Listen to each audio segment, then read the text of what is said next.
going on, everyone? This is Long Hauler bringing you my World Cup Group C prediction and analysis. I had to change the format up a little bit. I'll no longer have the background gameplay from the video game itself, but hope you like it. And with that being said, let's go ahead and get into Group C. So as most of you know, and those who don't, Group C contains England, the United States, Algeria, and Slovenia. So I'll start the specific team analysis with the United States. We are FIFA World Rank 14 as of the end of March. We have 9 World Cup qualifications with 6 wins, 3 draws, and 16 losses. We haven't fared that well on the world stage, but this past summer in the Confederations Cup we did take second, losing to Brazil 3-2 in the final and upsetting Spain in the semifinal. We ended Spain's 15-game national team winning streak. I believe that was the number, but it was a good result for us nonetheless. We do have some legitimate stars in Landon Donovan and Clint Dempsey and Tim Howard, and we have some players that could be stars in the World Cup, like DeMarcus Beasley. He's shown in the past that he could be pretty deadly on the left side, but ask any Rangers fan, he hasn't really done much this past year or past couple years. We do have some big center backs. That's one of the concerns that I have, though, is our big center backs are kind of clunky and slow with Nguchi Onyewu and Jay Demerit. Onyewu is coming off a knee injury, so his quickness is going to be a little bit lacking, but hopefully he can make up with that with his what I call soccer smarts, knowing where to be and when to be there. And one of the team's strengths is their never say die attitude. The U.S. is known to always play 90 minutes, the full 90 minutes, and they're a gritty team.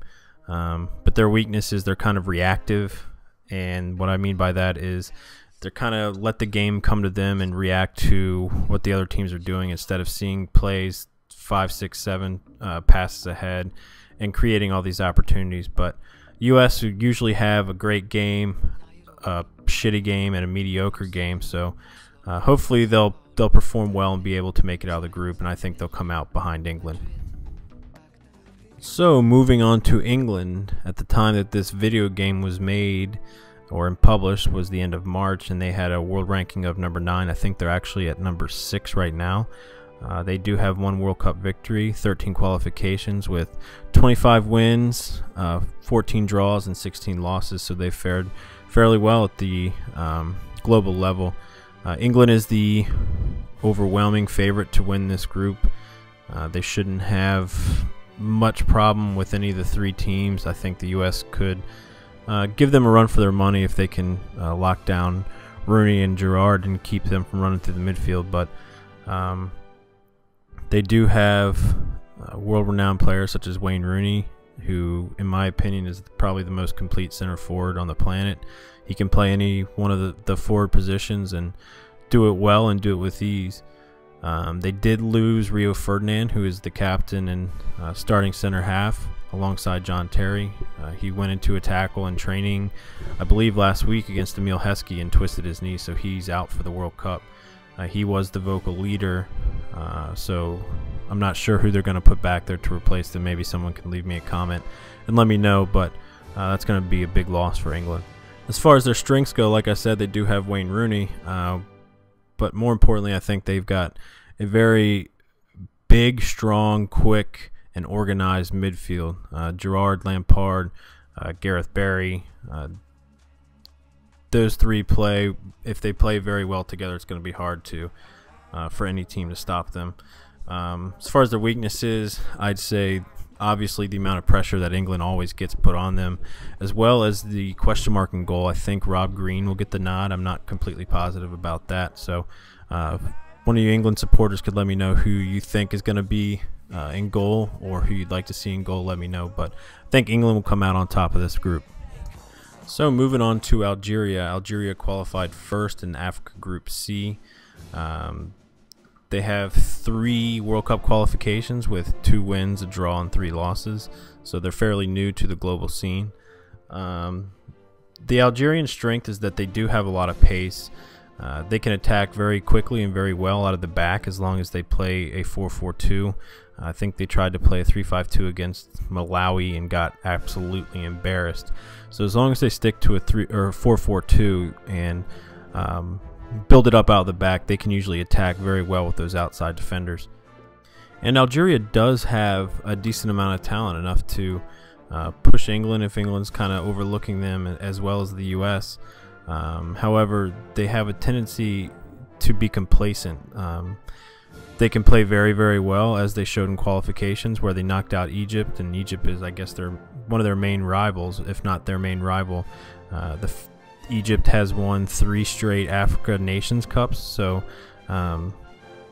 you know, they have the ability to play very, very well, but then they also have the ability to kind of be complacent and not really show too much enthusiasm to the game. So it depends on which Algerian team is going to show up.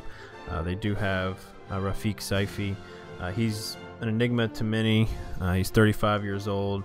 He does have an incredible amount of talent, but it's kind of latent, and he's kind of failed to show it as of late. But like I said, Algeria could give the U.S. and England some troubles, but I don't see it. I think that there's going to be a lot of pressure coming in, being on the African continent.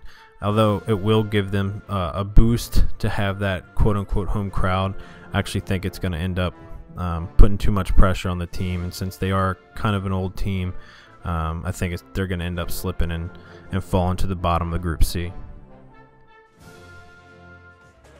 So moving on to the last team in Group C, and that is Slovenia. This is their second World Cup qualification. Their FIFA World Ranking was 31 at the end of March. I'm not quite positive what it is now. They have yet to win a game at the World Cup. They've yet to draw as well, so they have 3 losses. So Slovenia's coming in looking for their first World Cup point. The strengths of the team is that they line up a straightforward 4-4-2. They play a neat, short passing style, and they keep things simple, and they work extremely hard. They're not a real exciting team to watch. Their highest profile player is Cologne's target man Mile Novakovic, but he's not a Wayne Rooney, he's not a Steven Gerrard, but they're a very organized team. They're not flashy. They're going to try to slow the games down, especially against England, especially against the U.S., and try to squeak out that 1-goal lead and kind of pack the middle in and see if they can squeak away with a point or 3 against either of those two teams. And as far as the team weaknesses go, they have a 19-year-old Inter Milan playmaker named Rene Krin. That's Krin. I'm not sure how you pronounce that. And he has the potential to be creative, but he's only 19. He's lacking a lot of international experience, and the team as a whole is not going to be creative, and they're not going to be flashy. And I doubt you'll see them take much initiative in any of the games.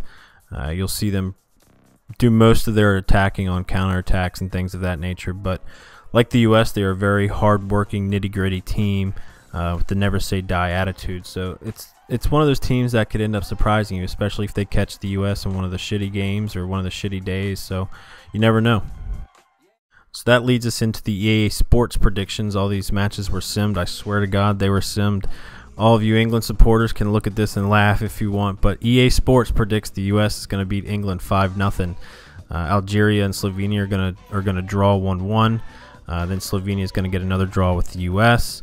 England's going to beat Algeria 3-1, and then Slovenia 1-0, and then Algeria is actually going to beat the U.S. 1-0.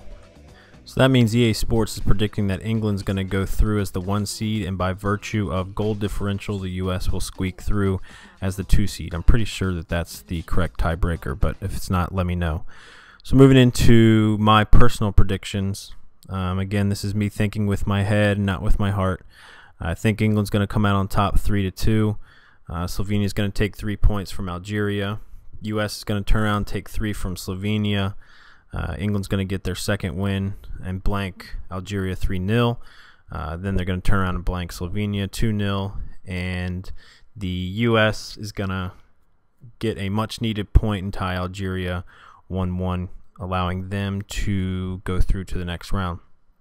So the final table for Group C will look something like this. Like I said, England will have 3 wins, no losses, no draws, and go through with 9 points. And the U.S. will have a win, a draw, and a loss. Like I said, they usually have a good game, an intermediate or a middle of the road type game, and a shitty game. So they'll go through with a win, a loss, and a draw with 4 points. So that's it, guys. Those are my predictions and team analysis for Group C. Again, I apologize for not having the background video game playing, but it was just getting a little bit too time consuming and not enough time left before the World Cup, and I wanted to make sure to finish each group. So look for the rest of the groups coming out later this week. Thanks, guys.